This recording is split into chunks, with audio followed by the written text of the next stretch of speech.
I went to Activision in Santa Monica and had a sit-down off-camera interview with Paul Yan and Dan Neal from Toys for Bob. I learned their behind-the-scenes thought process behind Crash Team Rumble and asked some of the spicier and harder questions that everyone has been asking, like how the Battle Pass system is going to work. Let's talk about it. What's up guys, Canadian Guy here, and I am back with a brand new Crash Team Rumble video. As you all know, I went to Activision and played Crash Team Rumble. While I was there, I was able to sit down and talk with Paul and Dan from Toys for Bob. Now, this interview is what's called an off-camera interview, meaning that I could not use a camera, but I could record audio specifically for note-taking. This allowed Dan and Paul to kind of relax a little bit and take their time to answer some of these harder questions. So all the information that you are hearing is directly pulled from the interview that I had recorded with these two. Now, a whole bunch of information came out about Crash Team Rumble quite literally on the day that this interview was conducted, so let me clear this up a little bit. Crash Team Rumble's Deluxe Edition can now be pre-ordered physically, which means that if you do get the Deluxe Edition or the physical edition, you will get 6 months worth of content. Each Battle Pass will have 100 tiers of cosmetics for you to unlock. For further clarification, everything on the Premium Battle Pass is cosmetic only. All heroes, maps, powers, and more will be accessible to everyone without having to spend a dime. Some cosmetics will also be unlockable by doing in-game challenges and seasons. Each character also has their own level of progression, granting cosmetic unlocks as you level each character up. If you enter the game and for some reason halfway through someone decides to, quit, well, don't worry too much, because an AI bot will take over and try to help you win. When the beta begins, you will have access to regular PvP matches, bot matches, and private lobbies for you to play with your friends. If you get into the Rumble beta late, don't worry, they have set up an MMR ranking system to help you face against opponents with a similar skill set as you. So people who have been rumbling the entire beta won't necessarily go up against people who had just started. Now that we have all of that information out of the way, let's get into the actual interview. And quickly before that, if you want to stay tuned for all things Crash and Spyro, make sure to subscribe, as I will be making even more Crash Team Rumble content in the future. Anyway, back to the video. From here on out, all information that you hear has been pulled directly from the audio of this interview that I had with Paul and Dan. Now, whenever someone asks what genre the game is, they simply have them play it and then ask them. It's such a unique game and such a unique position that they love hearing what other people call it. Some have called it a tactical platformer, a multiplayer team-based platformer, or my personal favorite, a platforming battle arena. Paul went on to say that it's a new experience for Crash. It's so brand new.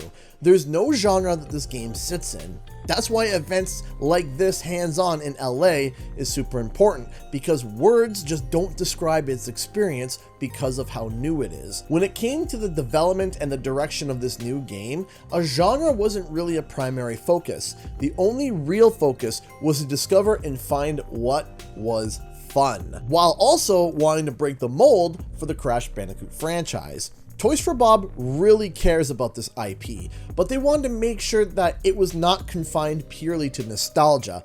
When you think about its most recent history, like Insane Trilogy and CTR, they were directly connected to nostalgia and being brilliant remasters. Then we have Crash Bandicoot 4 It's About Time, which is a continuation of the mainline Crash games. Even though it's new, it stays reverential to the franchise's origins, keeping the game pure to the original intent. But when it came to Crash Team Rumble, the initial conversation was, how do you make an exciting future for the franchise outside of the nostalgia?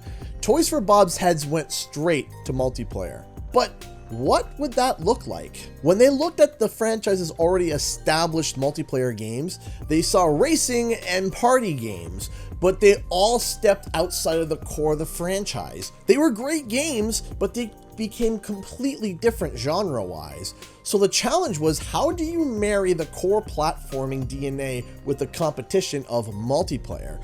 So they went on a journey exploring that. The goal from the start was, what does a platformer like Crash look like if it's online multiplayer? In early conversations, Toys for Bob looked and asked, what does a competitive multiplayer game look like when it comes to platforming?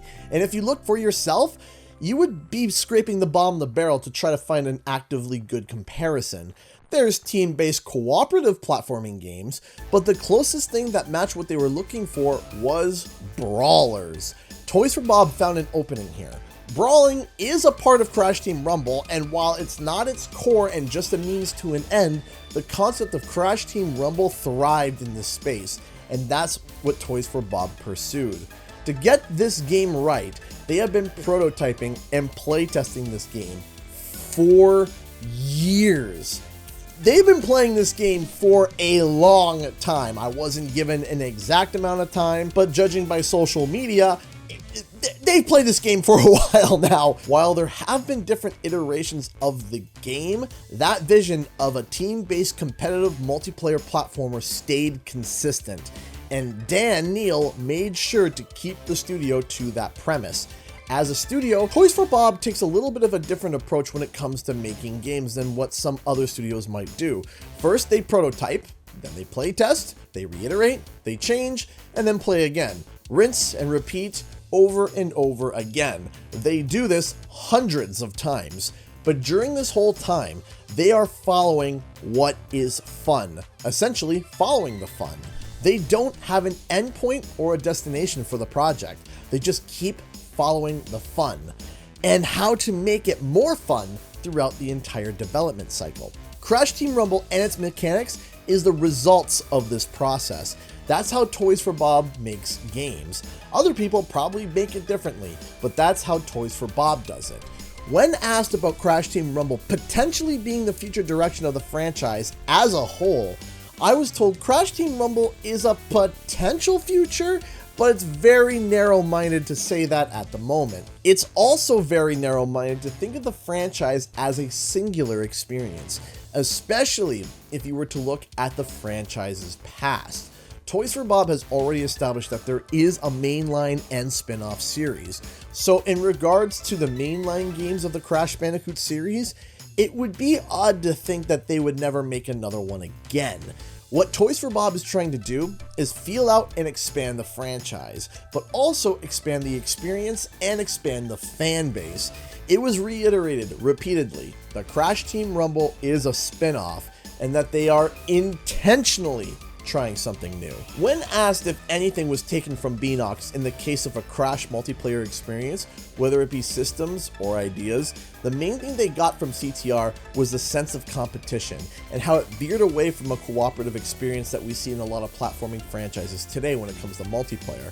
Crash Team Racing brought an in-your-face competitive nature. However, beyond the sense of competition, not a lot of time was taken to focus or research on Crash Team Racing. Even the name of Crash Team Rumble came out a lot closer to the end of development. Toys for Bob saw the prefix Crash Team and felt that it literally fit the game perfectly for what they were developing. The customization also goes very deep with this game. When I played the game, I found that there was so many customization options, and I found out that the customization goes even deeper. Dan mentioned that what we experienced in LA was simply a small snippet of options, and that there are many more customization options. They mentioned that they wanted to give each player a deep sense of representation for their characters, so they really wanted to go very deep customization wise. Cause the Crash franchise is such a rich and exciting place, it makes it so easy to draw inspiration from. Toys for Bob's appetite for reaching deep creative-wise is absolutely massive. When Crash Team Rumble was announced, especially when gameplay dropped, it garnered such a polarizing response. I asked them, was that expected? Paul went on to say that whenever you introduce something new, you're going to get a polarizing response right away. So yes, It was to be expected. There's going to be people who see the franchise in one way and maybe they won't come along for the ride. But for the people who are open-minded, there's a lot of fun to be had. They still are playing the game internally at the studio, and even now they are still hooting and hollering between rounds at the studio. But we also have a hope that new players who may not have familiarity with the franchise will come aboard and try this experience as well. Paul and Dan are hoping that people will at least try it, see the fun, and that the game will carry on and spread to even more audiences. When I asked about more details about Cat-Bat and the potential future for more original characters, the answer I got went in a little bit of a different direction. Paul said that he doesn't have more information to share about Cat-Bat at this time, but that they were super excited to have a completely original character. However, when the game goes live, they emphasized that they planned to support it way past its initial launch. And after the launch, they want to have a conversation with the community and fan base in terms of where they want to go and where they want to take this game. There are so many places, characters, and power-ups to pull from. Then there's new ideas that they also want to implement. So overall, it's going to have to be a balancing act in the future when it comes to the game being continually supported and how it'll be supported, whether it be drawing on old aspects or bringing in new ones. I then went on to ask if they felt that the game could go competitive, like esports for example. And in terms of the competitive aspect, first, they find the fun. Once they've honed that in, they then figure out the balance. Balance could dictate whether or not this game enters the competitive space. This closed beta is a huge benefit for that because they can analyze literally thousands of matches at once to figure out whether or not something needs to be retooled or rebalanced. They do want to balance it, but they don't want to sacrifice fun for a competitive title, because fun seems to be the main focus for everyone. Finally, we get to the balancing act of the Battle Pass. It's the most talked about thing. The Battle Pass will be rewarding cosmetics only. It will last for about 3 months and will contain 100 tiers of content. New maps, characters, and powers are not locked behind this pass or any pass, and they will be available for everyone to unlock for free. The beta is going to be a great place to see the balance of the pass and its progression in action, because you will be seeing how the pass works during the beta. They don't want to be too grindy, but still feel appropriate for the time span of each season. Now, here's a bit of the interesting bit. Both versions of the game come with Season 1's Battle Pass, but the Deluxe Edition also comes with Season 2's. So when those versions diverge is when Toys for Bob is really going to focus on that Battle Pass data. For example, how is the retention? What does it mean to have a free and premium Battle Pass? What other features can be implemented? It would seem that when Season 1 ends, there's going to be a huge study on Toys for Bob's end on what direction to take the game in terms of the Battle Pass system. However, Paul Yan did mention that they are not looking to reinvent the wheel when it comes to this kind of monetization stuff. So take that how you will. And that is all the information that I got from my off-camera interview with Paul and Dan. Again, thank you Paul and Dan for your amazing contributions to this game and agreeing to sit down with me and have a lovely chat. And thank you for tuning in and watching. Thank you so much for watching, and I'll see you guys in the next video and our live stream. Bye bye!